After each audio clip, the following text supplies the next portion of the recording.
How y'all doing, good people? Welcome back to the channel. Welcome back to another video. If you're stopping by the channel for the first time, please consider subscribing to my channel. And while you're at it, smash that like button for me. I really would appreciate it. Also, hit that post notification bell so that you're notified every time I upload a new video. Be careful down in the comment section of the videos. A lot of spam, a lot of scammers. I will never ask you to contact me by WhatsApp or Telegram. I also do not invest money for my subscribers. So please be careful. Don't get yourself scammed. Guys, get down in that description box. Click on that Richard Fain Millionaire Instagram link if you want to follow me when I'm not on YouTube. I'm on Instagram posting financial content, obviously. I'm a financial guy, but I'm also posting some content about my personal life. I put a couple of reels up on the dream house showing some new paintings that I've gotten, and the man cave inside the man cave. I created a man cave, a small man cave inside of the big man cave. So stuff like that I'm starting to post on Instagram. I don't post that stuff on YouTube, but I post it on Instagram. So if you want to keep up with me when I'm not on YouTube, I'm going to ask you to do me a big favor. Get down in the description box, click on that Instagram link, that Richard Fain Millionaire Mentor Instagram link, and give me a follow. And then once you give me a follow, send me a DM to say hello, and so that I can thank you. And hope you enjoy the Instagram page. Like I said, I'm going to be putting more lifestyle content on there. Not crazy stuff like what you normally see on Instagram, but just stuff about the house, stuff about me traveling, things like that. Just stuff to keep you guys in the loop of what I'm doing when I'm not on here talking about financial stuff on YouTube. Some people like that. They want to follow that. So if you do, get down to the description box, click on that Instagram link, Richard Fain Millionaire Mentor, and give me a follow. And then, like I said, send me a DM to let me know that you're rocking with me, and so that I can say thank you.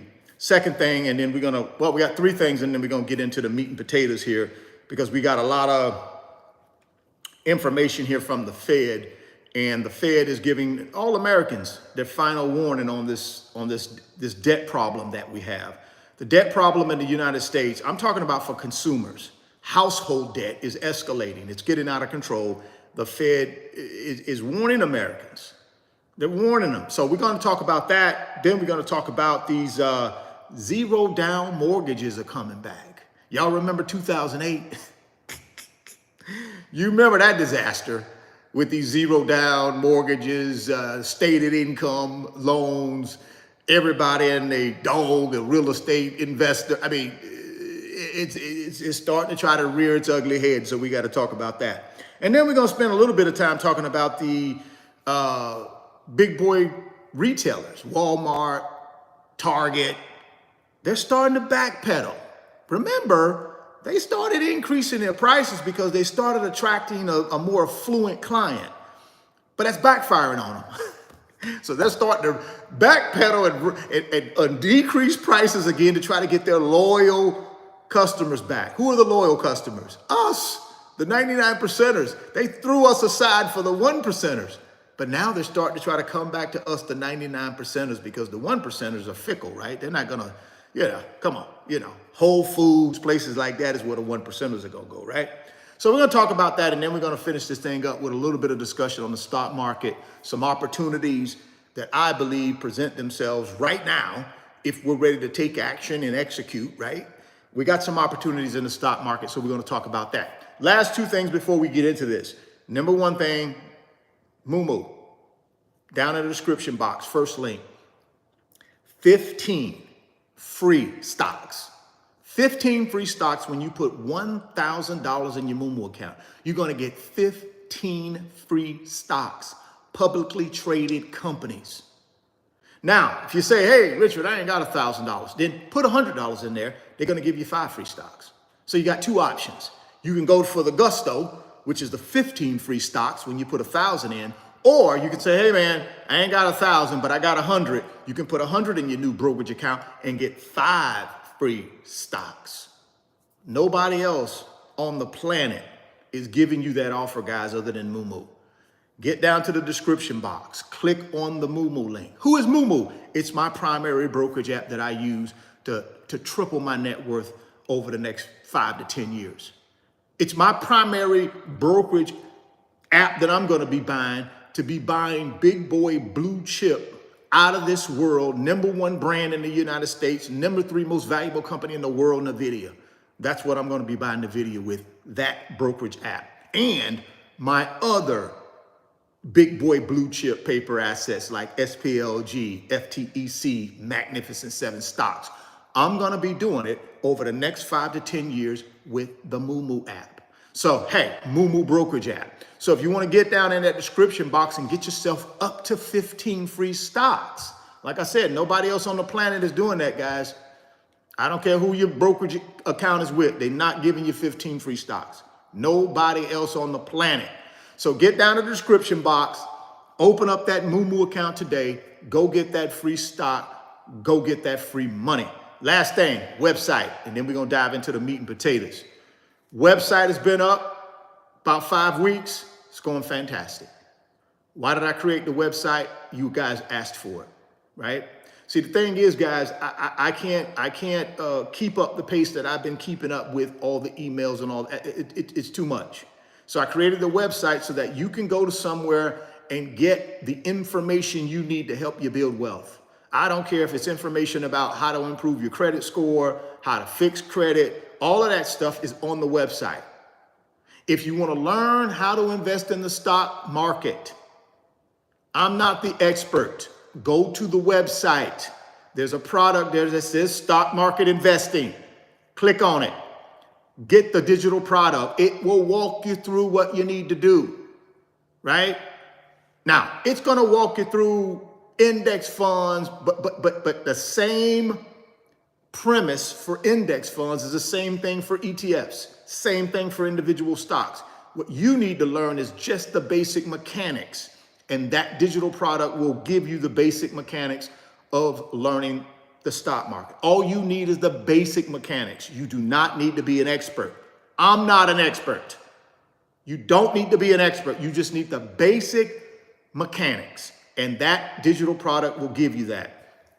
I also got digital products on mindset, millionaire mindset. See, the thing is, guys, unless you change your behavior with money, there ain't no building wealth, right? We've been programmed a certain way since we were babies in this country. We were programmed to do what? Get a job and spend every dime we make making somebody else wealthy. That's the program that you got up in your filter system. Millionaire Mindset digital product on my website is going to show you how to change that mindset so you become an investor instead of a consumer, right?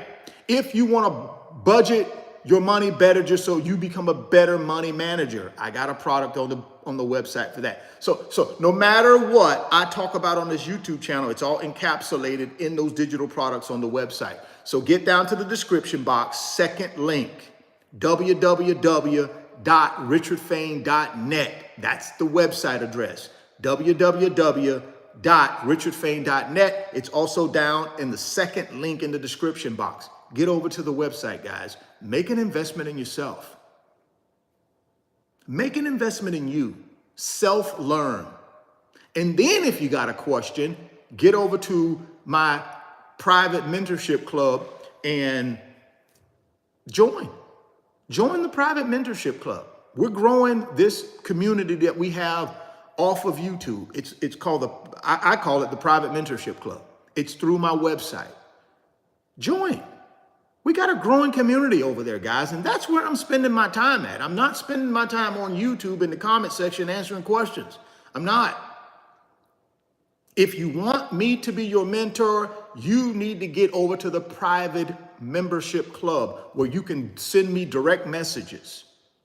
I'm the key, right? If you want me to be your mentor, that's where you got to get it at. So if you want to join that club, great. If you don't, that's okay. Watch the videos and then just execute. It's that simple. If you don't need the extra, Richard, I don't need any extra, man. I just love the videos you do and I can execute on my own. I don't need no mentorship. Great. Watch the videos because I'm here every day. But if you are somebody out there that says, no, man, I need a little extra. I'm just trying to get myself into this thing and build my wealth, and I need somebody I can bounce questions off of when I need to. Private Mentorship Club, because I'm not doing it through YouTube anymore. So it's Private Mentorship Club. If you got questions, you want to bounce something off somebody that has 30 years worth of experience building wealth in the big three, real estate investing, stock market investing, and building businesses, get over to the Private Mentorship Club through the website, guys. That's all I can tell you. You don't have to. You can just watch the YouTube videos. A lot of people just watch the YouTube videos, but those people can execute. They don't need to ask me no questions. They just watch the videos, get their little nuggets, get their little tidbits, and they go about their business. But if you need some extra help, get over to the Private Mentorship Club. Well, all right, guys, let's keep moving. Let's get into these meat and potatoes, man, because I told y'all the Fed is about done. They're just telling Americans, listen, guys, y'all got to stop this. Y'all got to stop all this runaway spending, this runaway borrowing. We've tried to jack the interest rates as high as we can jack them to stop you from borrowing, but you figure out a creative way to borrow anyways. You're still borrowing on your credit cards. You're still out here getting car loans. You're still out here getting mortgages for these houses that are already super expensive that you can't. You're spending 50% of your take-home income servicing mortgage debt, paying property insurance, paying property taxes, paying repair and maintenance. Gotta stop. Here's the headline. Fed warns against rising delinquency rates, calls it a leading indicator that things are about to get worse. See what I'm saying? This coming from the Fed, man. This coming from the Federal Reserve. Federal Reserve. They're telling the American people this. The Fed warns against rising delinquencies. What's happening? People are out here borrowing money like ain't no tomorrow. They get into a financial bind, lose their job, get a pay cut, get sick. Now all of a sudden can't pay the bills, cannot pay the bills. So now you start to see these delinquency rates go up. That's not a good sign, guys. That's not a good sign. And hopefully you're not in this situation. And if you are, we're going to talk about some solutions to get you out of it. So here we go. Austin Goolsbee, president of the Chicago Federal Reserve Bank. See, I told y'all this is the Fed. It ain't Richard Fain. Oh, this guy's just saying something. The Fed didn't say that. The Fed didn't say that. That's just this guy. No, the Fed did say it. The Fed did say it. I'm going to walk you through exactly what they said. Austin Goolsbee, whatever his first name is. Y'all know I ain't good with these names, but I'm working on it. Austin Goolsbee, president of the Chicago Federal Reserve Bank, highlighted that consumer delinquencies are among the most worrisome economic indicators currently being monitored. His concerns now appear present as new data reveal a significant uptick in delinquency rates in the first quarter of 2024. Now, we're trying to convince the Fed to bring rates down. Do you think this is going to help? Do you think this is going to help the Fed say, yeah, we're ready to go. Let's bring rates down so we can let them borrow more money? No, that's not what the Fed is wanting to do right now. I mean, guys, rates are the highest they've been in 25 years. But we still out here as an American people borrowing like there's no tomorrow. Every piece of thing we can borrow, we borrowing it. And most of us are borrowing it to try to keep up with the Joneses. It'd be one thing if we were borrowing it just to survive on the basic things we need to live. And I know some of y'all are. So don't let me discard that. I know some of y'all are doing it all right. And for whatever reason, you got dealt, a bad hand. I get that. But let's be honest. The majority of Americans are just buying stuff to be buying stuff. Let's be honest there. Yes, there are a percentage of people who are using their everything they got just to get the basic needs. But we got people around here paying $1,400 a month for a Tahoe SUV. We got people around here living in houses that they ain't got no business living in. Let's just be honest. Come on, it's go big or go home here in the United States.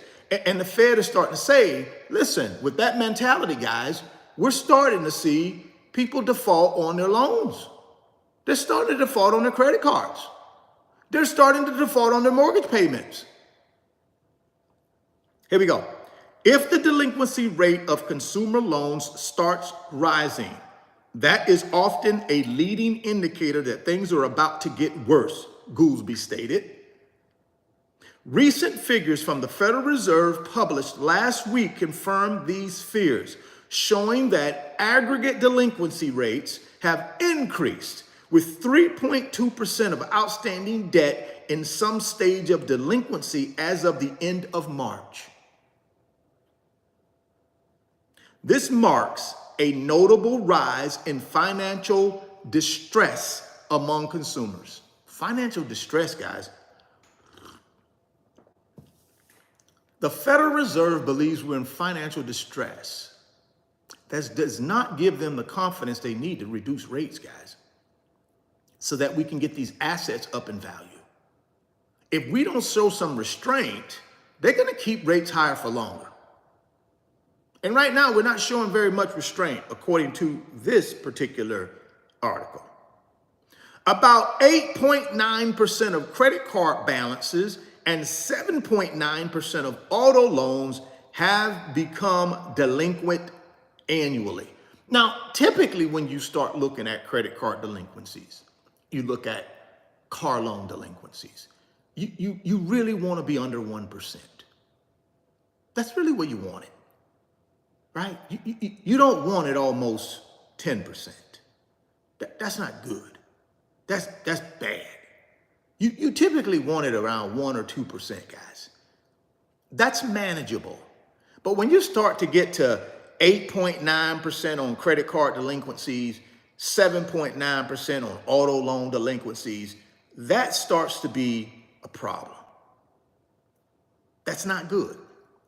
Although the transition rate for mortgages increased by 0.3%, it remains low by historical standards.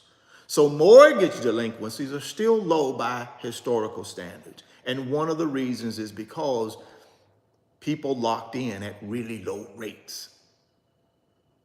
Ain't nobody been really buying no houses over the last couple of years.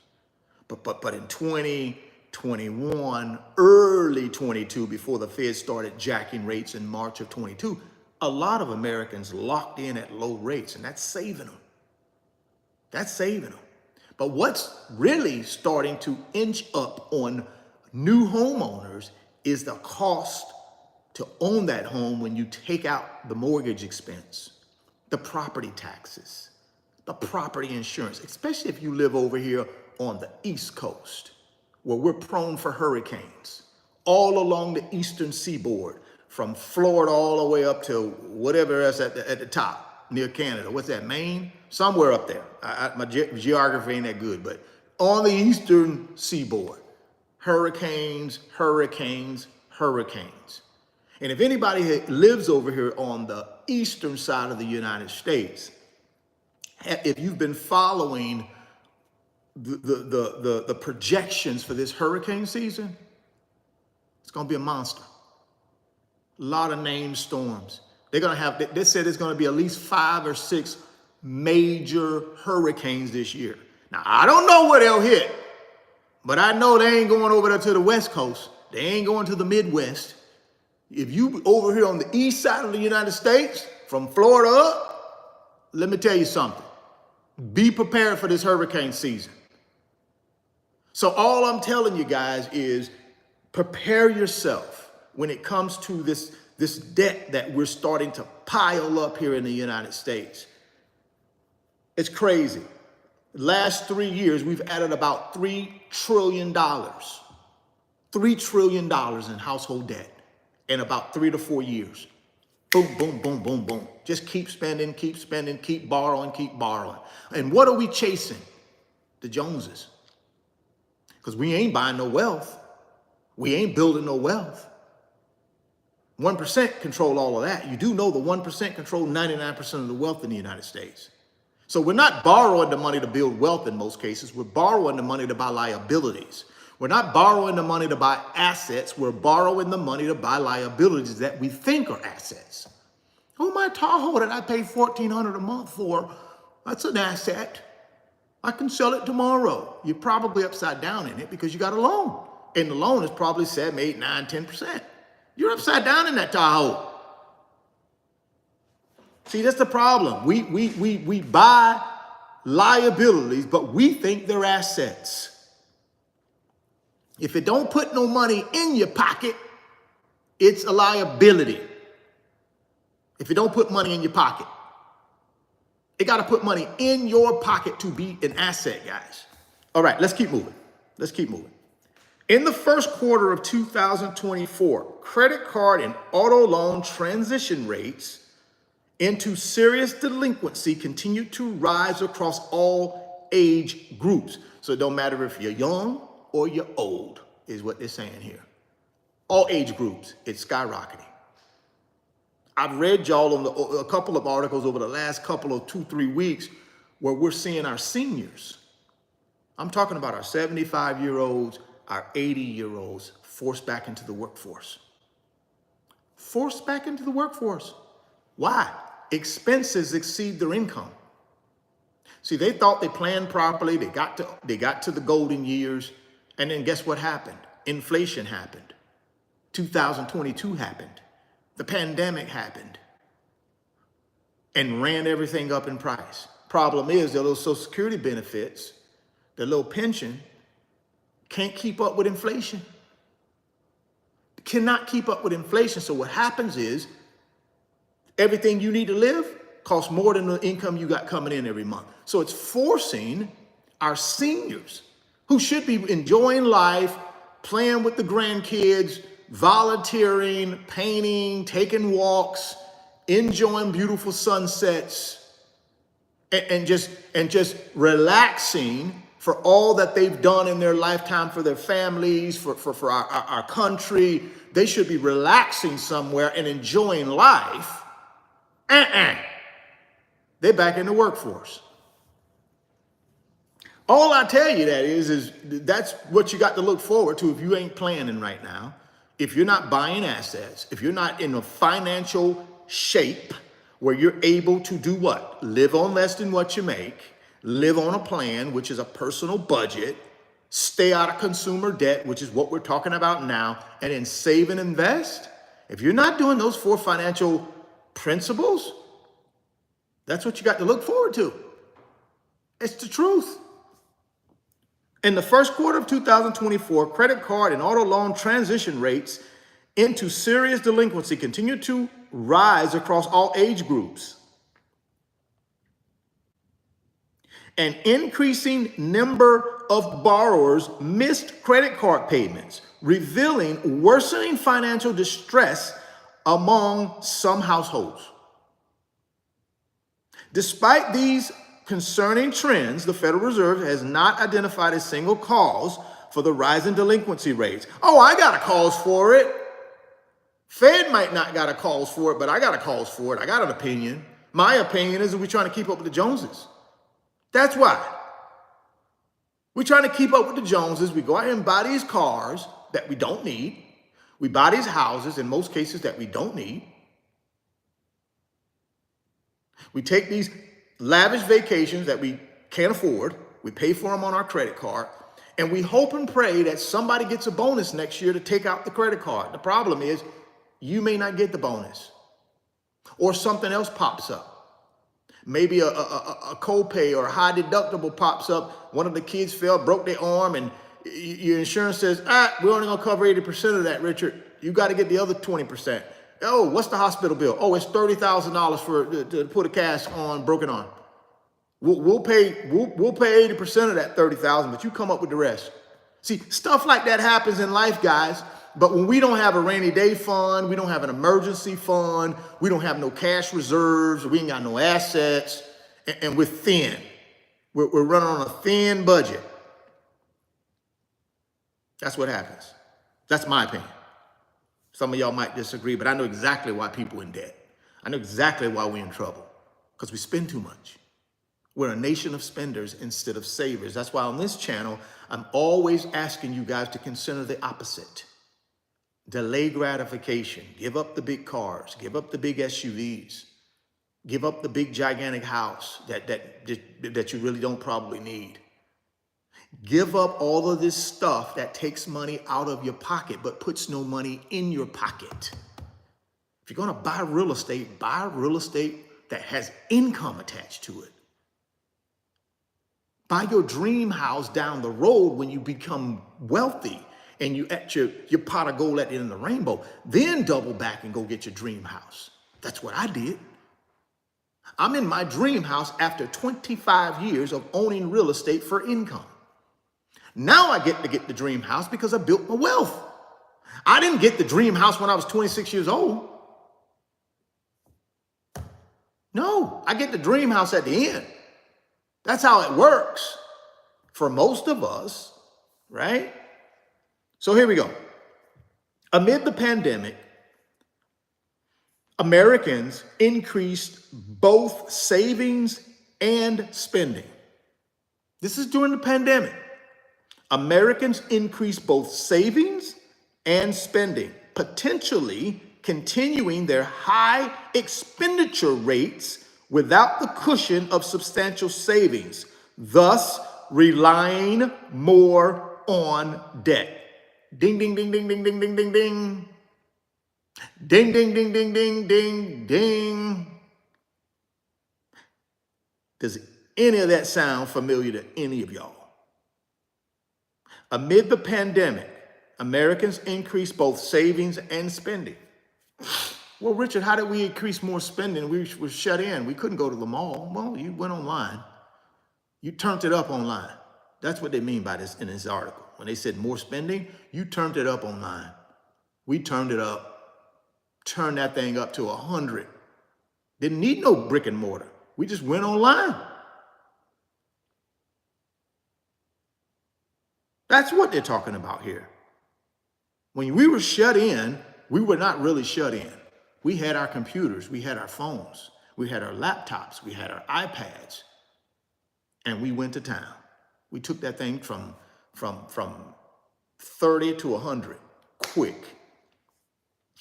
And now, what they're saying here now, we've created more expenditures, but our savings is gone. That's what happened, see. We were saving, but we were spending. Problem was our savings went down, our expenditures went up. Why? Because we went out and bought SUVs. We went out and bought houses. Remember in 2021, oh my God, everybody had to have a house. I can't sit next to anybody in a cubicle. I might get something. I don't want to go into the office anymore. I don't want to be in the city where I'm buying a subway next to somebody. I don't want to be on the bus with somebody. Let me go out in the suburbs and buy me a house and then get me a big SUV to go with it. They don't catch up to you, catch up to you. It's catching up to us. That's what they mean by your expenditures have went up, but your savings have went down. Savings down, expenditures up is not a good formula. Let's just say it's not a good formula. It's not a good formula. Amid the pandemic, Americans increased both savings and spending, potentially continuing their high expenditure rates without the cushion of substantial savings, thus relying more on debt. See, here's the thing. During the pandemic, we had astronomical savings. Over 2 trillion, guys. Astronomical savings here in America, right? Over 2 trillion. By the end of 2023, we were down to about 200 billion. You spend 1.8 trillion in like 2-3 years. Like 3 years. Not even 3 years, like 2.5 years. We blow through $1.8 trillion in savings. That's what they're talking about here. Now what? We got these higher expenditures. See, now we're living on more than what we make. So what the article is saying and what the Fed is saying, people are now starting to turn to debt in order to just make ends meet. Credit cards, HELOCs, that kind of stuff. Some of us, personal loans. Some of us, payday loans, predatory lender loans. Back against the wall, we got no choice. Credit raggedy, can't go to a regular bank and get no money. So what do we turn to? Predatory lenders who charge us 300, 400, 500% for that little bit of money that they lend us. Shouldn't be putting ourselves in that kind of situation, guys. We got to stop this. You do know we live in the greatest country in the world when it comes from a financial standpoint. I just think all the way across the road, all the way across the board, we live in the greatest country in the world. Doesn't mean it's perfect, but we do live in the greatest country in the world.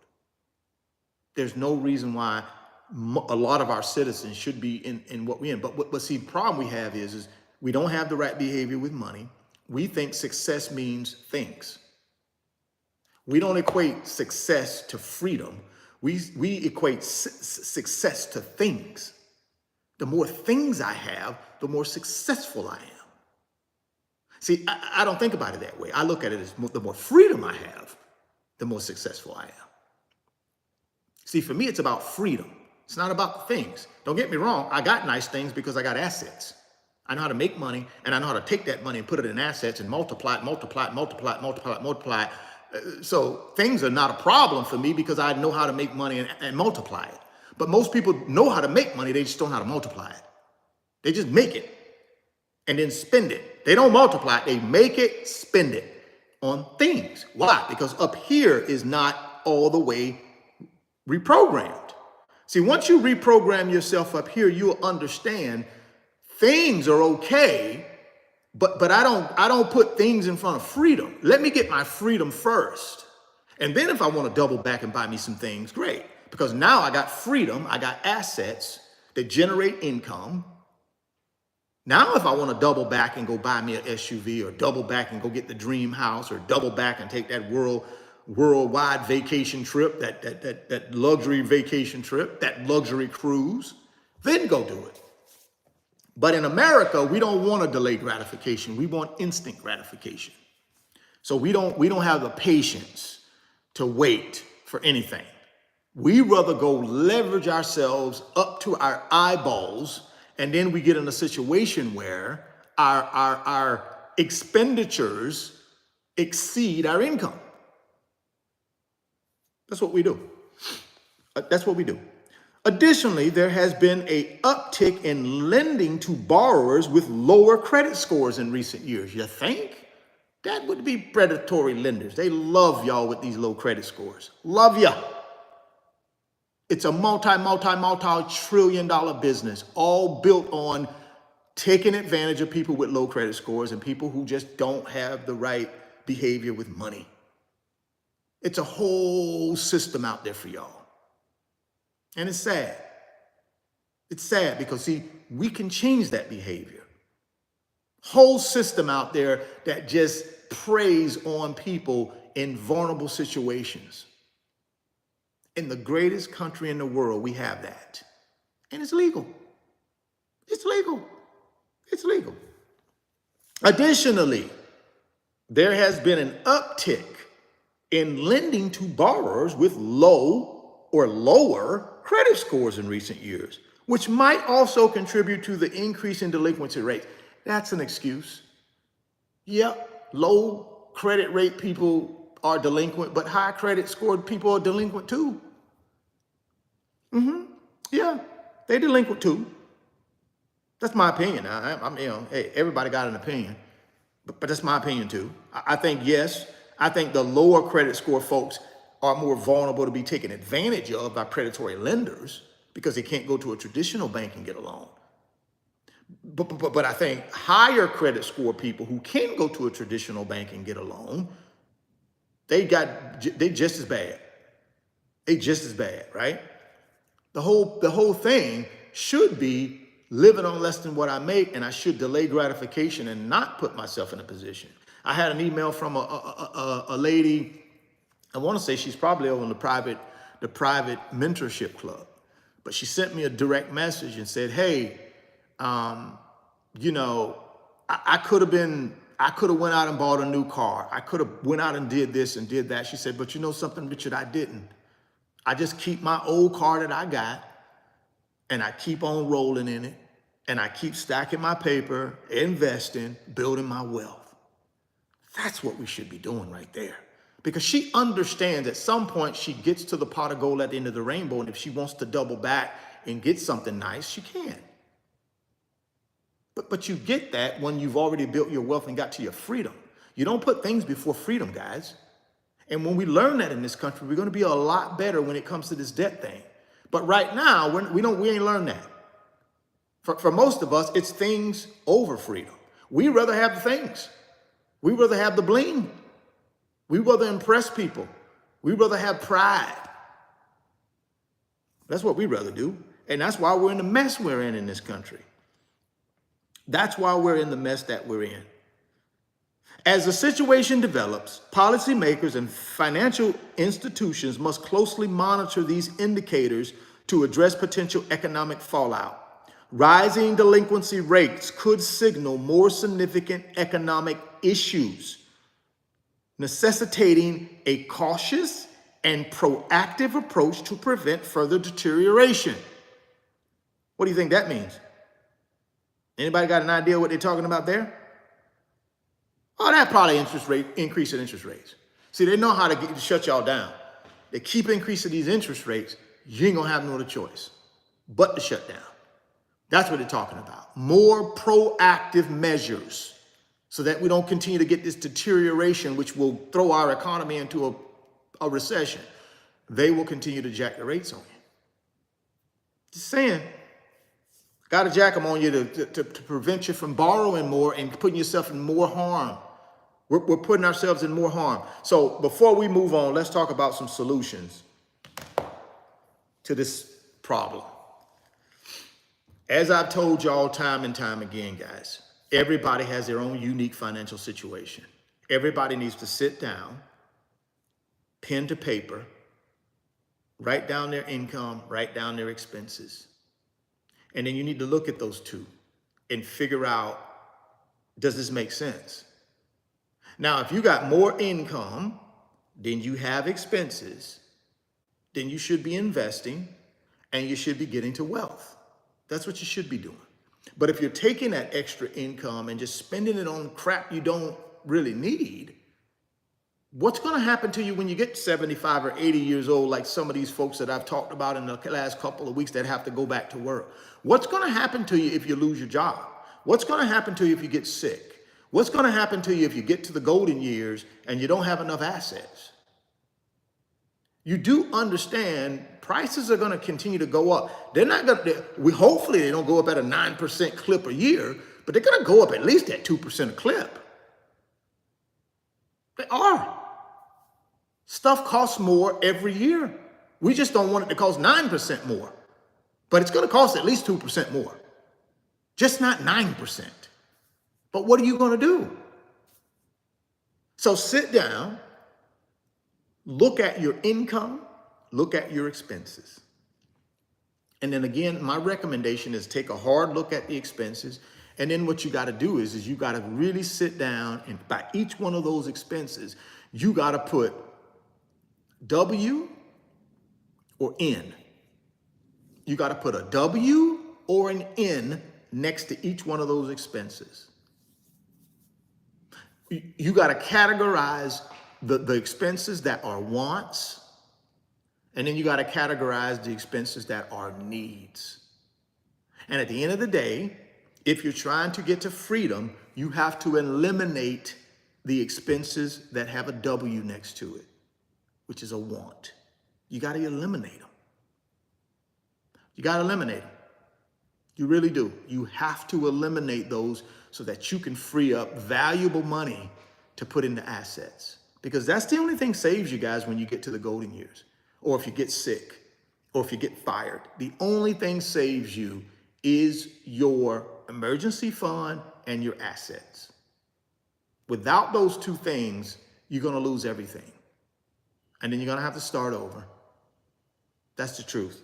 So my recommendation, sit down and do that simple exercise. And then if you find yourself having way more expenses than you have income, then at that point, you still do the exercise with the W or the N next to each expense, eliminate the W's. And then if you still don't have enough money, then you got to go do what? Increase your income through what? Developing a higher and more valuable skill set so that the marketplace will pay you more money, or you got to develop some side hustles. Plain and simple. That's it. That's the only way out of this mess. And we got to do what? Reprogram the way we think about money. Stop being so short-term and be more long-term. Delay gratification instead of instant gratification. But that's a mindset change. That's not a money thing. That's a mindset change. It's not a money thing. That's a mindset change. The way you think about money. Most of us have a bad behavior with money because that's the way we've been taught. But we can change that. You need to change that if you're going to ever get to wealth. Hit that thumbs up button for me, guys. If you're just coming into the chat, or if you're in the chat and you just haven't hit it yet, do me a big favor, hit that thumbs up. And we're going to keep moving here. So that was my solution, guys. My solution is sit down, put your budget together. You don't need anything fancy schmancy. Just sit down with a piece of paper and be honest with yourself. And those of you that have a family, include the family. Bring the family in. Sit the family down. Explain to the children. Explain to the spouse. Because if you, let's say you are a man or a woman or whatever your makeup is of your family, whatever your makeup is, right? It's your family, but you're the head of the family or the financial breadwinner. Let's say that. And you're the one that's kind of been watching the finances and trying to keep things on track. Bring everybody in, sit them down and explain to the family what you believe the game plan should be and get input from the family. But ultimately, at the end of the day, it's about what? Living on less than what we make, guys. We all got to give up something. We got to give up these W's. We only need N's. We got to give up the W's. And that's the message that has to go through the whole family. Because everybody got to be on board in this thing if you're going to change it and get to wealth. That's what my recommendation is. Sit down. Do that personal budget. Live by that personal budget. Create some side hustles. Everybody in the family who is of working age should be contributing. That's the way I see it. If we're in financial trouble and you're 17, 18, 19 years old and you living at home, oh, you contributed. If you're in my home, you are at least. I don't know about y'all house. I know some of y'all let your kids stay there till they're 40 years old and don't do nothing, don't pay for nothing, don't cook nothing, don't wash nothing, don't do nothing, just sit there and play video games. Some of y'all, but that ain't me. You in my household and it ain't right, and we struggling, oh, you gonna bring some, you gonna get you a little side job, you gonna get you a little after school job, you bringing something in here. I don't care if it's $15 a week, you bringing something in here. You ain't gonna be in here eating up all the food, sucking up all the utilities. No, man. See, y'all don't understand. When I came up, let me tell you something, man. See, that's what I'm saying. Some of you folks my age, when I came up, boy, it was a whole different world, boy. It was a whole different world when I came up the way it is today, boy, these kids. But when I came up, shoot. Man, come on, man. My mom didn't even play the radio. Boy, I was 13 years old out there working. Boy, I'm in the watermelon fields in the summertime. Boy, I'm 13 years old out there in the watermelon fields. Down here in South Florida. It's hot, too.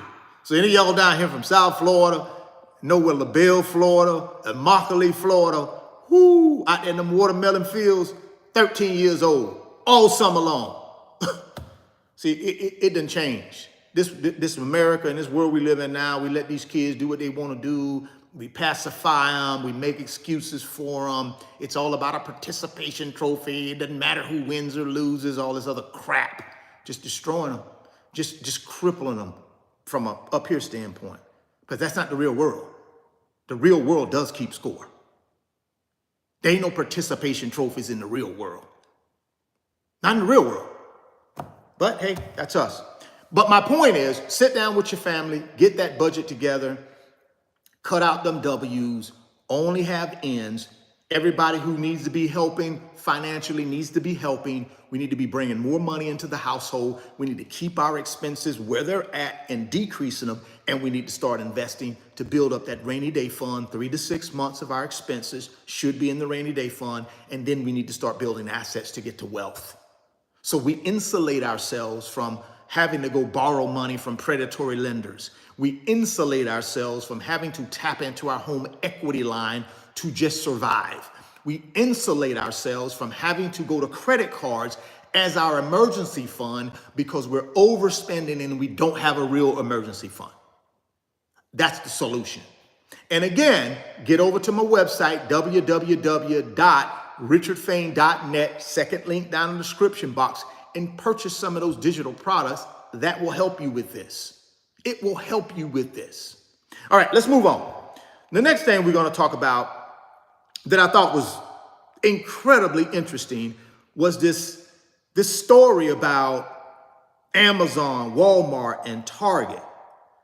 Some of your big retailers and how they are shifting back to to the original customers. They went away for a while. They got greedy. They got greedy, as most corporate companies do. They got greedy. Here's the headline. Amazon, Walmart, and Target finally realized their colossal pricing mistake. Now they're slashing costs to win back customers. See what I'm saying? Y'all, now here's the thing you got to understand. Y'all know we've been fighting inflation, right, for a minute. We've been fighting inflation since 22. Maybe some people say even 21. So what do some of these companies do? They get greedy. They get greedy, right? They get greedy. Some of them just get greedy. They get flat out greedy. And I mean, they get flat out greedy and they start jacking prices.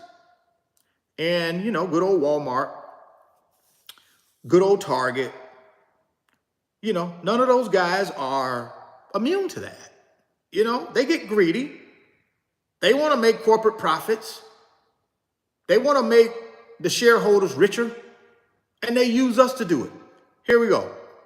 Amazon Fresh just became the largest big box retailer to cut costs on thousands of items, following in the footsteps of Walmart and Target, in reversing course on years of inflation-induced price hikes and a bid to lure back disgruntled customers.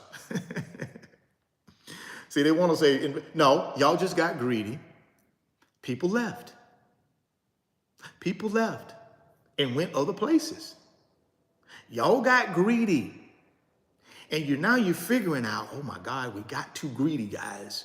Let's slash these prices and let's try to get our customers back. Let's try to get our core customers back, because we know these rich people are not loyal. These 1%ers are not loyal. They want to go to Whole Foods anyways. They want to go to any of these little fancy places. They really don't want to come to us. So now they're starting to slash prices. Here we go. The company's Amazon Fresh subsidiary announced Thursday it will slash the cost of 4,000 weekly rotating grocery products by up to 30%. The discounts will apply to both national and Amazon store brands, increasing our weekly deals across thousands of items and expanding the reach of prime savings at Amazon Fresh. Is just one way that we're continuing to invest in competitive pricing and savings for all of our customers, both in-store and online, Amazon Fresh Worldwide Vice President Claire Peters said in a statement. Hogwash. That ain't why you're doing it. You're doing it because people left. Because you're jacking the prices, taking advantage of them because you could.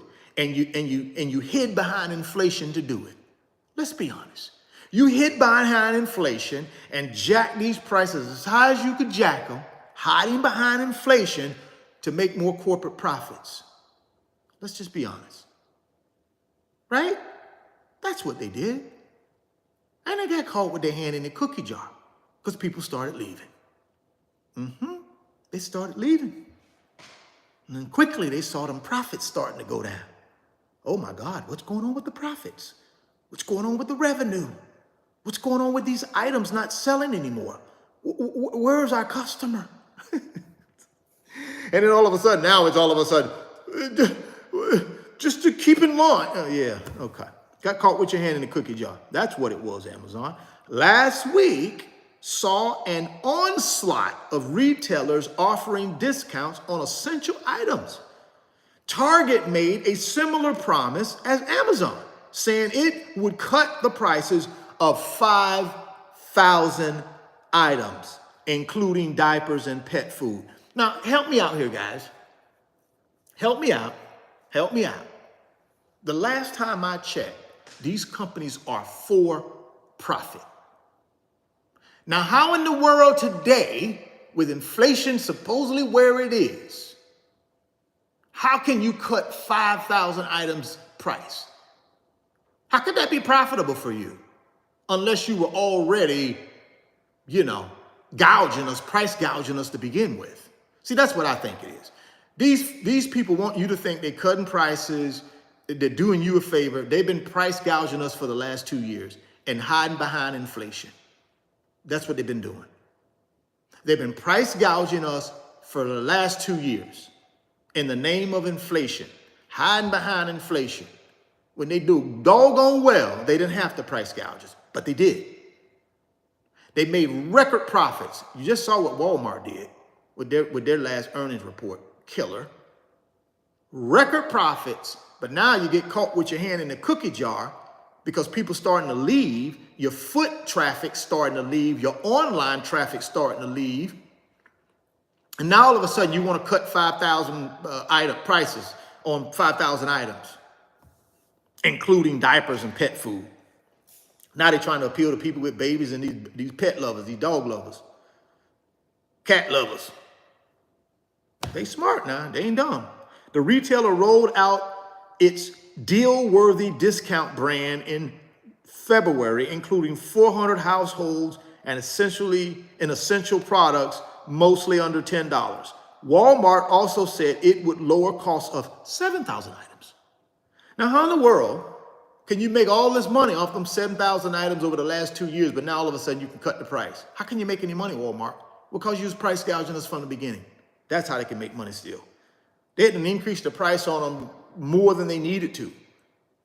So now they just bring them down a little bit. They still more than they need to be, but they're going to bring them down a little bit just for the PR, right? 45%, it says, Walmart also said it would lower costs of 7,000 items, a 45% increase in price rollbacks. Aldi and Kroger both made moves to lower grocery prices as well. They need to stick Publix in there because they high as a kite down here where I live. They need to stick them in there. They might need to see this article. Somebody might need to walk out on them because they high as a kite. These price cuts come after persistent inflation raised the cost of groceries 1.1% year over year as of April. That's down 0.1% from March and significantly less than 4.1% year over year price increase for food from restaurants, leaving retailers with an opportunity to take advantage of customers' increased reliance on groceries. You guys do know they ain't giving you no discount at these grocery stores, right? You do know that, right?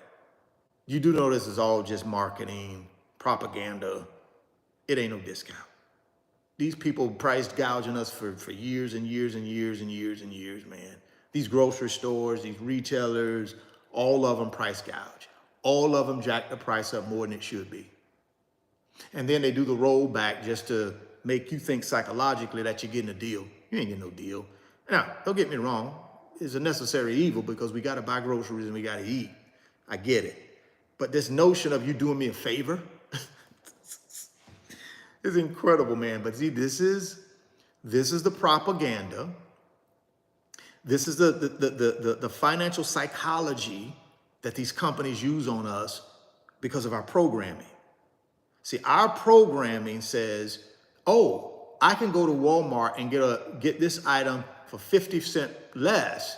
That must be good. I'm gonna keep buying it. It's just all psychological. It's crazy. And I know we gotta buy this stuff. We gotta buy it. We got to.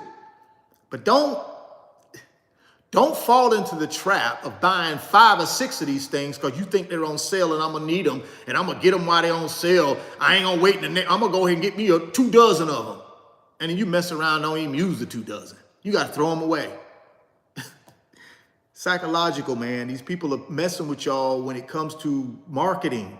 This is how they get people to buy more crap from them that they don't need, that they throw away. You know how much food we waste here in the United States? We lead the world in wasted food. Why? Because of propaganda like this. BOGOs and, oh, buy 2, get 1 free, all this crap. And we fall for it. And we throw most of that stuff away. I'm just telling you guys the truth. If you don't believe me, go out and do your own research. United States, we throw more food away than any other nation in the world. Just throw it away. Don't even use it. I'm talking about crap that we don't even take out the package. Why? Because of this propaganda that we fall for. Because why? Our behavior with money is raggedy. What do I need 5 loaves of bread when I'm only going to eat 1 loaf? It's just crazy to me. Oh, it's a BOGO. Buy 2, get 1. I got to get it. It's a BOGO. It's all propaganda geared towards making you spend more money on crap you don't need. That's all it is. If I only eat 1 of these, then I only need 1. I don't need 3. So just know what these people are up to and what they're doing. They don't have your best interest at heart. None of these grocery stores. None of them. Not Walmart, not Target, not Amazon, not any of them. Do not have your best interest at heart. These are corporations that will do anything in their power to lie to you, to manipulate you into buying crap you don't need to make their shareholders and their highly compensated executives and their CEOs more wealthy. Please know that. Please understand. Oh no, when I go to my local ABC, whatever grocery store, they know me by name. Those people in there ain't no decision makers. Those people in there making minimum wage. They're not the decision makers, honey, sir. They're not. They may be nice, give you a smile, tell you good morning, good afternoon, good evening, which is great customer service. But it doesn't negate the fact they're a corporation and they only care about profits. That's it. That's the America we live in. Nothing wrong with that as long as we know it. I don't have a problem with capitalism. I love capitalism because I've benefited and profited from it because I know it's there. I don't have some illusion in my mind that some company loves me. I don't have an illusion in my mind when I walk into my bank and I need something. If someone says hello, I'm going to say hello back. That's nice. But I don't have some illusion in my mind that Bank of America loves me. They don't love me. They take my money. They lend it out, make money off of my money.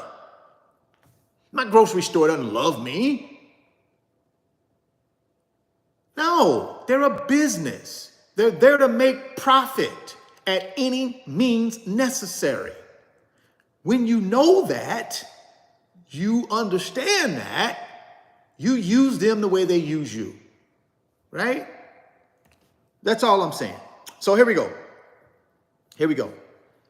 We're going to lead on price, and we're going to manage our profit margins, and we're going to be the Walmart that we've always been. These folks are something else, man.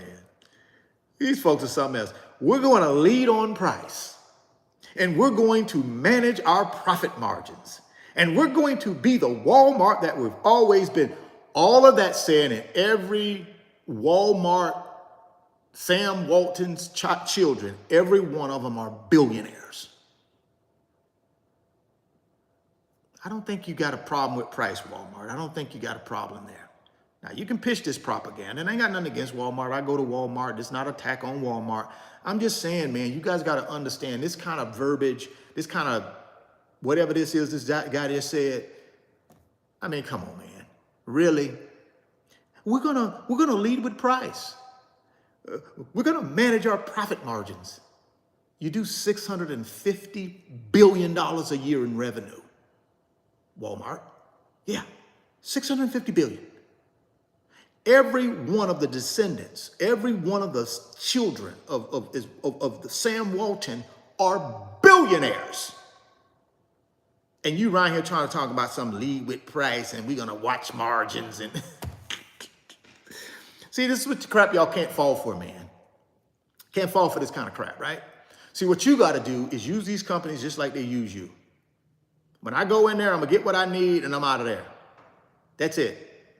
All this buying extra stuff and doing all this up the BOGOs and all this old goofy stuff. I ain't buying none of this stuff that I don't need because they ain't gonna do it but throw it away. And then who wins? They do. That's what they want you to do. They don't care if you throw it away. We waste more food than any country in the world. We buy more crap than anybody in the world. That's why China loves us so much. Well, they don't really love us, but that's why they tolerate us. That's why China tolerates us. Because China's saying, we'll tolerate these fools, man, because they're gonna spend. Let's create these cheap products. Let's flood the market over there with all this cheap stuff. They're gonna buy it. That's what they do. Just saying, man. Retailers feel the pressure. Big box stores lowering prices wasn't an altruistic move to throw customers a bone. Thank you. Thank you. Thank you. Thank you. I appreciate you being honest. Big box stores lowering prices wasn't an altruistic move to throw customers a bone during tough times. Retailers have suffered from weak sales due to customers struggle with high prices. See, this is what they did. They kept raising the prices artificially, not because of inflation, because they could, and they were greedy, and they wanted profits. And this is what their thing was. Let's keep raising them till they stop buying. We can always bring them down. That's what they did to y'all. They just kept raising them, right? My God, eggs were $3 last week. Now they're $3.25. Oh my God, eggs are $3.50 this week. Oh my God, they're $3.70. Oh my God, they're $4. And they just keep raising them, see? Keep raising them until they hit the ceiling and y'all start bucking it. Then they started. That's what they did to you. That's what they did. Retailers have suffered from weak sales due to customers' struggle with high prices.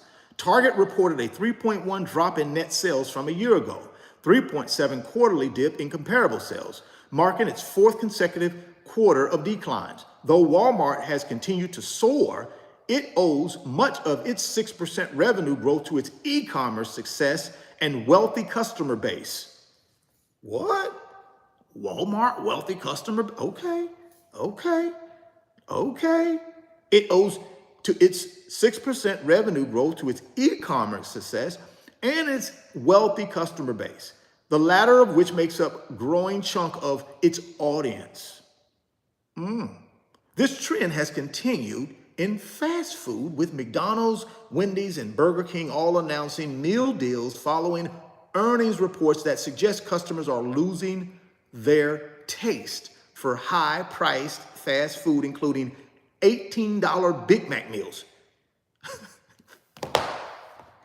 Boy, these people, all of them did the same thing. What did they do, guys? They ran up prices on everything, even the fast food places. You've noticed, think about this. Think about 10 years ago when you went into McDonald's or Wendy's or wherever. You got a nice size burger, nice size helping of fries. I mean, a nice meal. Now you go in there, not only are the prices through the roof, they've shrink down what they give you. Have you seen Have you seen a fish fillet sandwich lately? I mean, it's like, it ain't even a regular bun. It's like some skinny down, condensed little piece of bun. I mean, it's just ridiculous. Now, I don't eat McDonald's food. I don't eat fast food, period. But occasionally, my daughter, she's 16, she wants to get her a meal from one of these places. So I take her. And I'm looking at like, I can remember when I was a kid, boy, you had this big old gigantic hamburger, just big old gigantic. Now, man, this is stupid. And they want you to pay more. Not only the fast food, go to anywhere like Outback, Ruby Tuesdays, Fridays, any of those chain places like that. They've all did the same thing. You can remember you could go to Outback back in the day, man, and get a big old, you could go to Outback and just get full. Now you go to Outback, they give you these little bitty saucers. Of course, they done jacked up the price now, like twice as much. You go in there for a steak, or you go in there for whatever you eat. It's all condensed down. It's all smaller. Everything's smaller, whether it be fast food or whether it be sit down like Outback. Everything is shrunk down in size when it comes to food portion, but the prices have been jacked up. But yet and still, if you look at their CEOs, go look at the CEO of McDonald's Corporation. Go look at the CEO of Darden Restaurants. Go look at all these CEOs and the compensation that they make, guys. See, this is what you got to hang your hat on. Go look at the compensation these people make, man. See, you can't go in there and judge by the people who are in that restaurant when you go in there, because they ain't making no money. The people that making the real money ain't in the restaurant. They're the executive team and the CEOs. Go look at those compensation packages. Go to their websites. And if they're a publicly traded company, they got to disclose it. Go look at the compensation packages. These are the people that you're making richer. You're not making the people you leave a little 20% tip in there. They'll make the ones you're making rich.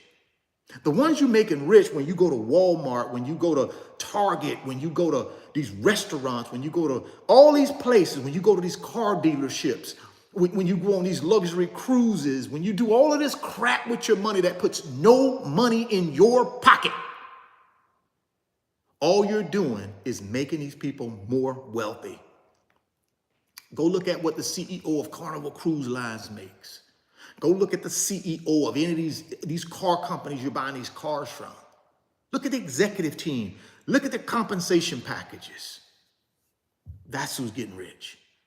Not these people that you walk into the restaurant, or you walk into the grocery store, or you walk onto the car lot. They're not the people that's getting rich. It's the people you never see that are getting rich. Why you continue to get poor. Why you continue to live paycheck to paycheck. You rather go make them rich than make yourself rich. You rather go to Walmart and buy BOGOs to make Walmart, the Walton family, even more billions. Why you right here you ain't got emergency fund. Trying to tell y'all guys, y'all gotta change the way we think. The trend has continued to fast food, with McDonald's, Wendy's, and Burger King all announcing meal deals following earnings reports that suggest customers are losing their taste for the high-priced fast food, including $18 Big Mac meals. I mean, how can you take a family of 4 to McDonald's?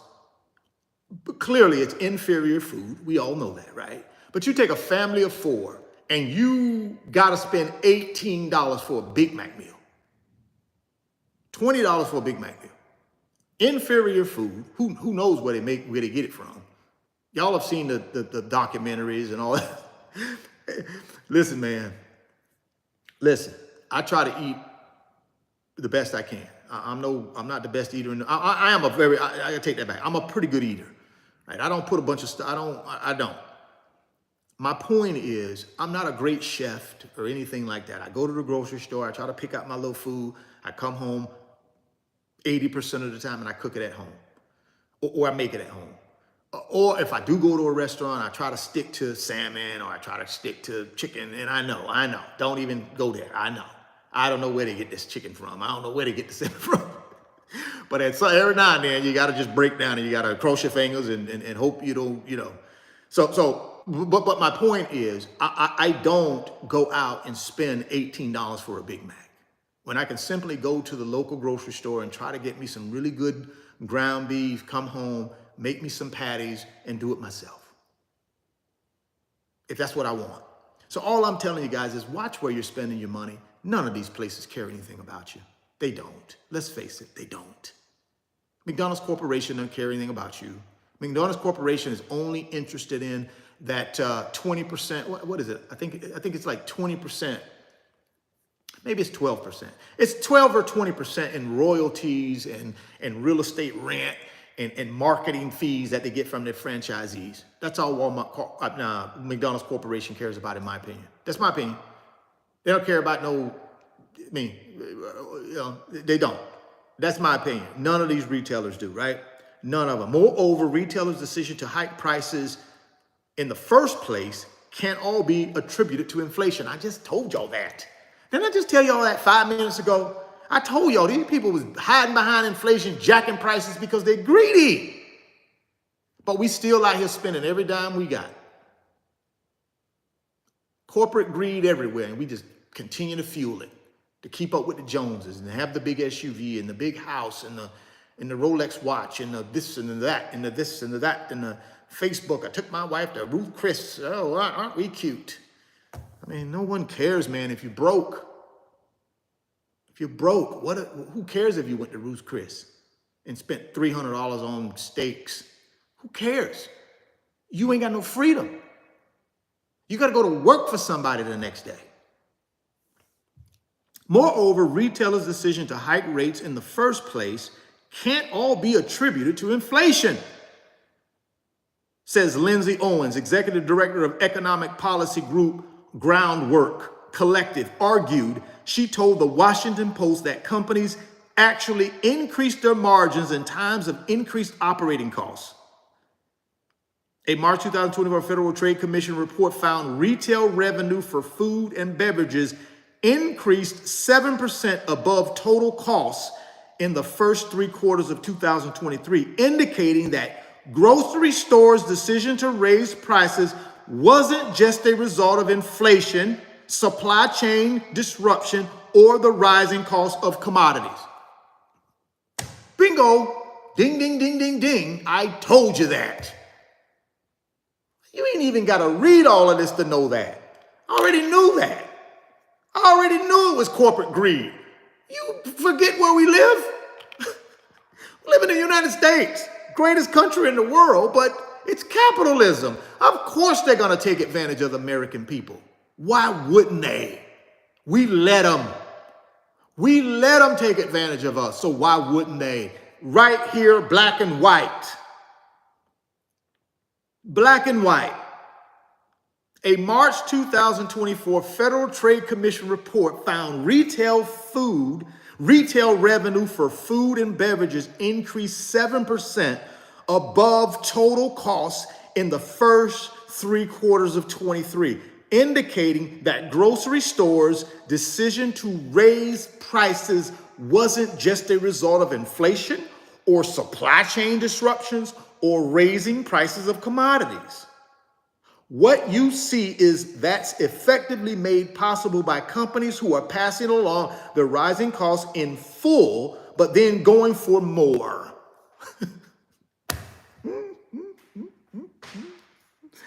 I'm telling you guys, I'm on this channel every single day, trying to get you guys to open your eyes and see what's happening around you in this financial world that we live in. And I know I have a little fun with it from time to time, but I'm dead serious, guys. We got to stop allowing these people and these companies and the 1% to manipulate us and control our financial purse strings. We got to stop. If we're going to ever get to wealth and get to that pot of gold at the end of the rainbow, guys, we got to leave these guys alone. We got to stop. When we go to the grocery store, we go in that grocery store and get what we bare minimum we need. No BOGOs, no getting 5 boxes of cereal, get your 2-for-1s and all this other crap. Just go in there and get what you need. That's it, basic. Get out of there, right?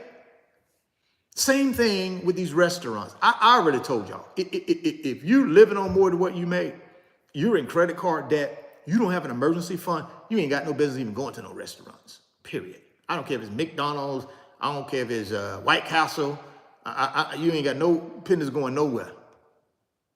Nowhere. If you live in paycheck to paycheck, high interest rate credit card debt, no emergency fund, no retirement savings, you ain't got no business going to no restaurants. And that's the truth. I know some of us can't handle the truth. We want to be over here. Oh, only report good things. I want good things. I want to hear good things. I know what world you live in. I know what world you live in, but the one I live in is not just about good. It's also about evil. See, the world I live in, you got good and you got evil. Now, maybe the world you live in is all just good. You just no evil in your world. You just got your own little world here you live in, and it's just all good. But in the world that I live in, it's good and evil. Right? It's good and evil. You got financial good and evil. My job as a person who's trying to build wealth is to make sure I know that these corporations, right, are inherently financial evil. Not the people that I'm dealing with on a daily basis are evil. I'm not saying that. I'm just saying from a profit standpoint, that's what drives them. See, in the Bible it says, money itself is not really the root of all evil. It's the love of money, not money itself. Money's not an evil thing if you use it right, if you use it as a tool to help people, to put yourself in a position where you control 100% of your wealth, 100% of your time. It's a tool. But a lot of these corporations are greedy. That's the love of money. That's bad and evil. Right? That's my opinion, guys. Y'all ain't got to share that opinion. I just know that most of these companies are all about profit, and they will do anything, they will say anything to get it. That's evil. That's financial evil. And again, I'm not saying everybody in that company is evil. I'm saying the company itself. The company itself, the mandate is profit at any cost. Whether we got a lot of people, we gotta pay off people, we gotta go up to Capitol Hill in Washington, D.C. and throw a bunch of money at people so that they can vote our way. That's what they do on every industry. This ain't just the retail industry, this is every industry. Every industry does this. It's all corporate greed. And they use the American people, and they take advantage of the American people to get that greed, to get that money, to get that wealth. They use us, every industry. So the job of us, if we know that, is to say, well, okay, I got to use these companies. I got to have electricity. I got to drive a car. I got to go to a grocery store. Occasionally, I got to go out to eat. I know this. My job is not to take all of my money and put into their system. And then ultimately, I end up with no money, no assets, broke. But yet and still, they're still riding around on private jets. They still got billions. I guarantee you, the Walton family don't worry about money. I guarantee you, they don't live paycheck to paycheck. I guarantee you, they don't worry about how they're gonna send their kids to college or their grandkids to college. They don't worry about not having the proper medical care if they get sick. They don't worry about any of that. Why should you? They don't. But yet and still, we'll try to go in there and make them wealthier. I don't know why. They're already rich. They're billionaires. And again, I'm not singling out Walmart. I go to Walmart. But when I go to Walmart, I get what I need. I don't worry about no BOGOs and all this other crap they be trying to pitch on you and all this. You know how it is. I don't do any of that. I get my little 2 or 3 items I need and I get out of there. That's it. That's anywhere I go. I try my best to, and don't get me wrong, 9 out of 10 times when I go in these places, the people in the place, they're nice. But I understand it's not them pulling the trigger, man. These people are just regular smegular people like us, trying to work, trying to make a living. It ain't them I'm concerned. No, they're great. It's the executive team. It's the CEOs. That's the problem, in my opinion. That's my problem. That's my opinion. You guys stack it up how you want to stack it up. You're entitled to your own opinion. On this channel, I give my opinion. You don't have to agree with it. But when you connect the dots, man, it just makes sense when you connect the dots, right? Let's talk about a little bit about the stock market, and then we're going to wind this thing up. I was going to get into something about the zero mortgage rates, but we'll get into those tomorrow. I'll save that for tomorrow. We'll get into that. But y'all know I like to end this thing with a discussion on what's going on in the stock market, because I'm a stock market guy, build a lot of my wealth in the stock market, not a financial advisor, not a financial analyst, not a CFP, not a CPA, none of that stuff. Just a regular schmegular guy who learned the concept of finding great companies and putting my money in those great companies. And as they increase in value, my money increases in value. That's all I've done over the last 25 years investing in the stock market. So here we go.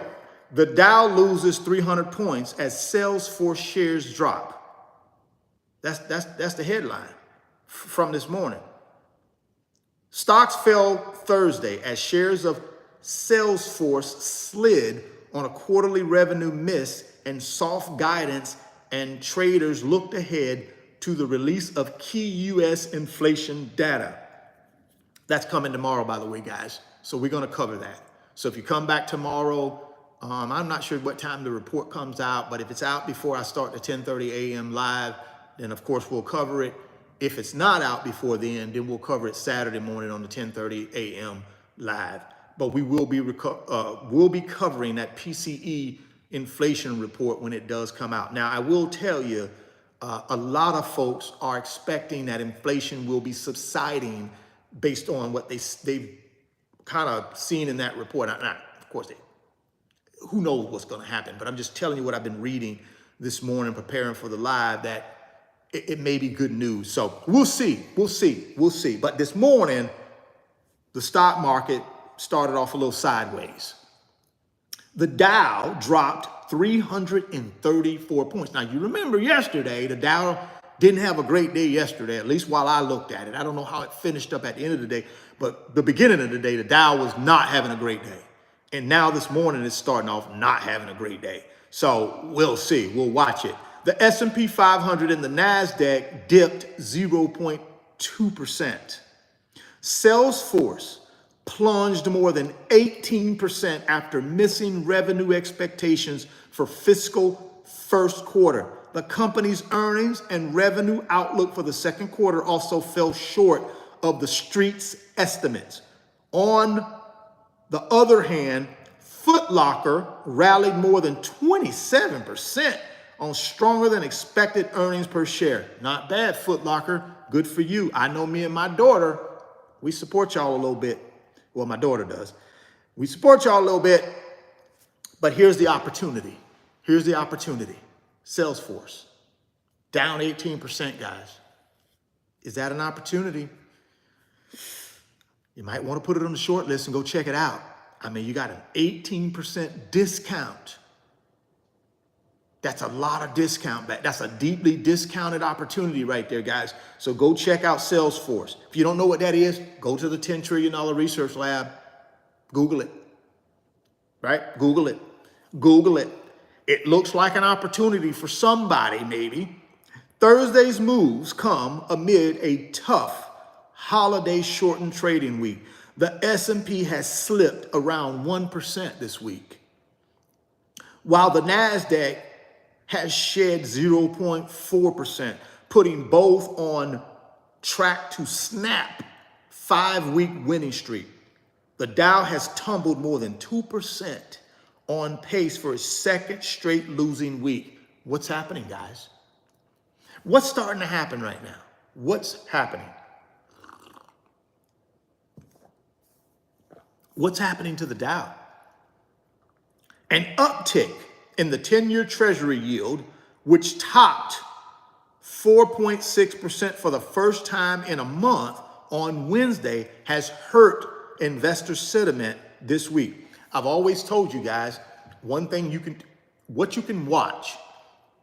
If you see Treasuries starting to go up, you know something's up with the stock market because they typically go down, right? They work against each other, but they vie for the same investors, big boy investors. Not us little 25% retail investors. They vie for the big boy investor. So when you see the big boys moving over to U.S. Treasuries or U.S. Treasuries going up, right? Then you know something's going on with the stock market because they typically work opposite of each other. So an uptick in the 10-year Treasury is a dead giveaway, is what's happening to the Dow, right? Dead giveaway, right? An uptick in the 10-year Treasury yield, which topped 4.6% for the first time in a month on Wednesday, has hurt investor sentiment this week. Higher yields can be bad news for the stock investors. Try to tell y'all guys. See, I'm no expert here, but I've been doing this for a long time. And I know a little something, just enough to be dangerous. I know a little something. And I told y'all that. Anytime you see that Treasury, that 10-year Treasury yield go up, something going on in the stock market. That doesn't mean it's going to be permanently, but it may be some type of temporary correction, right? It could be. I don't know. Only reason I tell you that is because temporary is the key word. Anytime you see the 10-year Treasury go up, there's opportunity in the stock market, guys, for us to get rich because now some of our great companies, our great ETFs are on sale. So when I see the 10-year Treasury go up like that and I see the stock market go down, I don't panic. I go looking for opportunity because now there's opportunity. I just gave you one Salesforce, 18% on sale. That's an opportunity, man. I don't think Salesforce will stay 18% discounted forever. It's an opportunity. There are other opportunities out there as well. That's when we should be going swimming through the water looking for some food when we get a little bit of blood in the water like this. So when you see the 10-year Treasury go up, go shopping. Go looking for opportunities in the stock market because they're there. They're there. Higher yields can be bad news for stock investors as they reduce the multiples traders are willing to pay for equities and make safer investments such as treasury bills and money market funds more attractive. While the yield slipped back below 4.6 on Thursday, it remained above the 4.5 level, which is considered troublesome for stocks. So anytime you see the 10-year U.S. Treasury bond trading 4.6% or higher, go over to the stock market and look for some deals, right? That's what we take away from this. This is how we learn how this thing in the stock market works, guys. So we don't got to be experts, but we got to look for little telltale signs, little tidbits, little tips. And that's a tip. You see the U.S. Treasury bond, 10-year U.S. Treasury, go 4.5 or higher, there may be opportunities in the stock market for you to pick up and gobble up at a discount and hold them. The word is temporary. That's the word for the day, temporary. Temporary correction. Remember yesterday when we were looking at the video, yesterday morning, it fell. It went all the way down to $1,109. And then what did it do within an hour? Started its ascent back up. So all I'm saying is great companies fall for whatever reason. That doesn't mean they stay down, especially if there's nothing fundamentally has changed in the company. Now, Salesforce missed some numbers. They missed some targets. So that's a fundamental issue. The question is, can they correct them? Can they correct them in the next couple of quarters? That's the issue you got to figure out if you're going to buy Salesforce, right? You got to figure out if their miss is just a temporary thing. And can they get back to exceeding expectations, meeting and exceeding? Then you've just found yourself a good 18% deal. But that's what you got to figure out with a company like Salesforce. Not my cup of tea, not something that I'm going to buy, because y'all know what I buy. I'm buying Magnificent Seven. If you ain't into Magnificent Seven individual stocks, I ain't buying it. Period. I'm only a Magnificent Seven guy. I ain't buying nothing outside of the Magnificent Seven individual stocks. Nothing. Just the Magnificent Seven. But some of you might want to go take a look at that. Despite the rocky week, the indexes are all on track to end the month, which also includes Friday's closing bell, higher. NASDAQ, S&P, NASDAQ 7%, S&P 4%, Dow struggle, 0.8. Investors are looking towards Friday's release of the Personal Consumption Expenditures Price Index for April, which is the Federal Reserve's preferred inflation gauge. That's the PCE report. So we'll look at that a little bit tomorrow. But yeah, guys, appreciate you. That's all I got for you today. I'm gonna plug some of my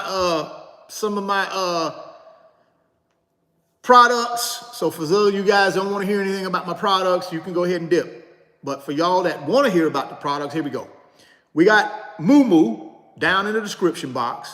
They're going to give you 15 free stocks, guys.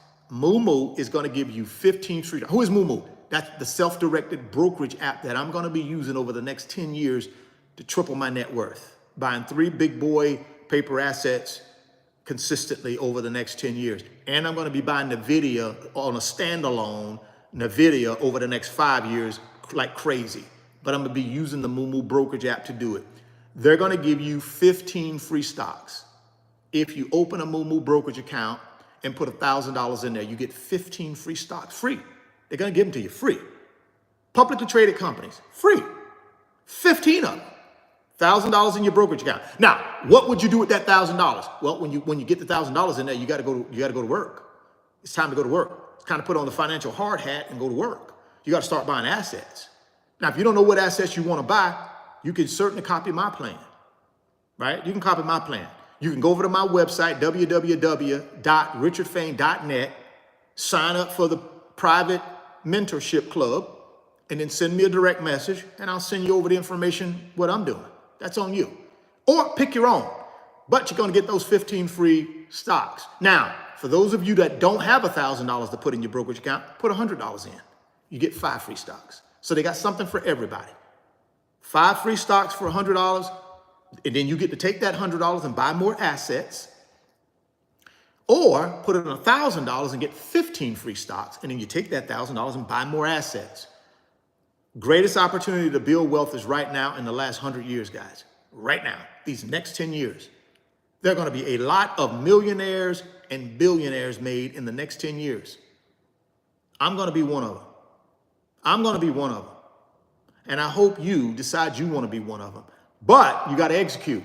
And the first step to executing is having a good brokerage account to execute out of. That's what Moo is going to do for you. So click on that Moo link down in the description box. Open up that new Moo account today. Put your $1,000 in there. Put your $100 in there and get you up to 15 free stocks. Game changer, right? And then get over to my website, www.richardfain.net.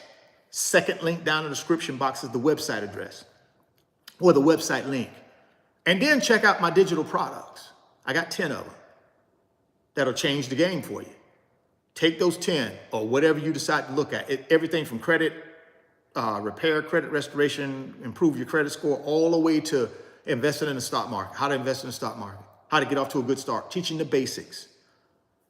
You got invest in real estate for income, invest in real estate with little or no money down, a lot of stuff, guys. So get over to the website and check that out. If you want to be in my private mentorship club, you got to sign up through the website for my private mentorship club. That's where you can contact me and email me directly through that private mentorship club. We also do 90-minute private live streams every single week on Mondays at 8 p.m. Eastern time, where you have access to me with the rest of the private mentorship club, and you guys are able to ask me questions about my experience and how I built wealth and stock market, real estate, businesses, anything like that. And I will give you my experience, my 30 years of experience, and help you collapse time frames so you can get to your pot of gold at the end of the rainbow. So if you want to be a part of my private mentorship club, that's where it's at, where you have direct access to me. That's the only way you're going to have access to me going forward. It's through the private mentorship club. Now, you're obviously going to have access to me through the YouTube channel because I'm going to be on here every day making YouTube videos and live streams. So you do have information and access to me that way. But the only way you're going to have personal access to me is through the mentorship club. So if you want to join, great. If you don't, that's okay too. I got a lot of people already over there that have access to me every day. So thank y'all, man. Appreciate y'all rocking with me. Get down in the description box, click on that Instagram link. Give me a follow on Instagram. Let me know you're rocking with me through DM. Send me a DM and let me know you're rocking with me. And guys, keep watching the videos. Hey, I'm not asking anybody to do anything they don't want to do. If you don't want to sign up for Moo, don't. If you don't want to go over to the website, don't. If you just are good with watching the videos on YouTube and taking that information and doing whatever you do with it, perfect. I'm okay with that. I'm just telling you, if you want more private time with me, that's how you're going to have to do it going forward. It's not going to be done on YouTube. It's not going to be done through email. It's going to be done through my private mentorship club through the website. So if you want to rock with that, rock with it. If not, I'll see you back here tomorrow, 10:30 a.m. Eastern time. We'll have another live stream where I'll be giving you more financial information to help you get to your pot of gold at the end of the rainbow. Hit that thumbs up button before you get out of here. I certainly would appreciate that. Thoughts become things. If you can see it in your mind, you can hold it in your hands. You guys keep chasing your greatness. Never stop believing in yourself. Stay healthy, get wealthy. And I'll catch you guys on the next one.